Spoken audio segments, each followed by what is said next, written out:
And next on our list is TFG, which was kind of formerly known as the Foschini Group, and that's what the TFG stands for. Yes. But they want to be called TFG because, of course, they own a whole lot of brands. They actually wrote to us and told us, naughty, naughty, we must stop talking about them as Foschini on the show. I actually changed some of the branding on our FNB Securities research after you sent me that email. I didn't know. Well, I missed it's because, of course, they own all of the brands. At Home, American, Swiss, Stearns, Total Sports, Sports Scene, you know, a whole bunch of them. And now they've moved into the UK, so one of their biggest Phase 8. Phase 8 is one of their biggest operations now, and also Whistles. Good. Now this company, of course, is headquartered in the Cape. Doug Murray, the CEO. The market capitalization is just over 30 billion rands. Pretty big company on our local scene. Yeah. Price earnings ratio 13, reflecting a little bit of ambivalence about the health of the South African consumer. Dividend yield has risen because of historic distributions to 5.1%.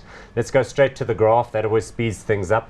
You can see it's been a bit up and down. People got excited about the good timing of the Phase 8 acquisition.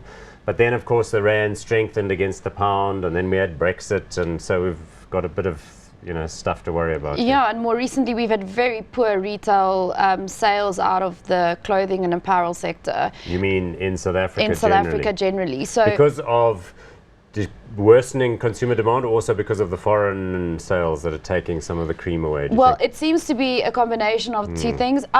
My sense is that the foreign entrants won't be able to take too much away because their footprint just isn't broad enough, and most of the South African retailers have footprints far and wide. Thousands of stores, in thousands seriously, of malls across the H&M in Mall of Africa and Sandton City is not going to ruin Mr. Price, for example.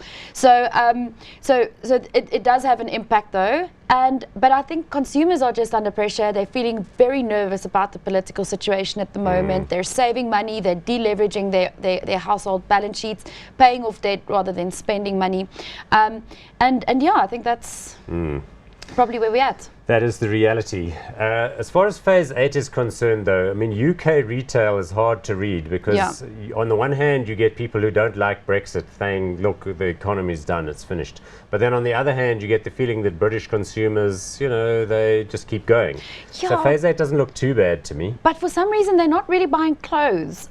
So it's holding up okay, but you can see that there is some pressure in that UK consumer market. Even though confidence is high, most of it's because of their own financial situation. They're not really spending that much money. Phase 8 isn't a very attractive space in that UK market. It's shoes and more sort of premium type stuff. Yeah, it's very similar to what you'd find at a Forever New in South Africa. So it's nice stuff. You'll buy it to go to a wedding with. But it's not like Foschini's TFG's South African offering. It's a little bit different. But look, the group is extremely well run. Yes. We know that the brands like those sports type things are a high margin area. And speaking of margins, their gross margins are about 49%. Yeah. They've got a nice retail book in there. They decreased the extent of their retail exposure by selling RCS, but they still have like about 7 billion rands worth of people with Foschini cards that are quite carefully and well managed. So it's just a competently run group. It's got international ambitions. It's a lot to like here.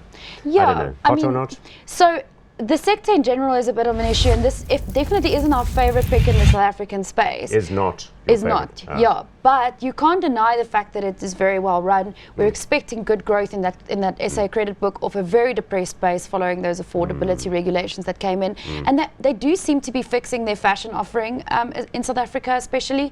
So yeah, it'll be a hot, but probably only if you're a very long-term holder. You could still expect some weakness in the near term because of just retail sales in general in South Africa suffering. Being a bit weak. Okay, but hot all the same. Yes. Okay, we'll go hot on that one.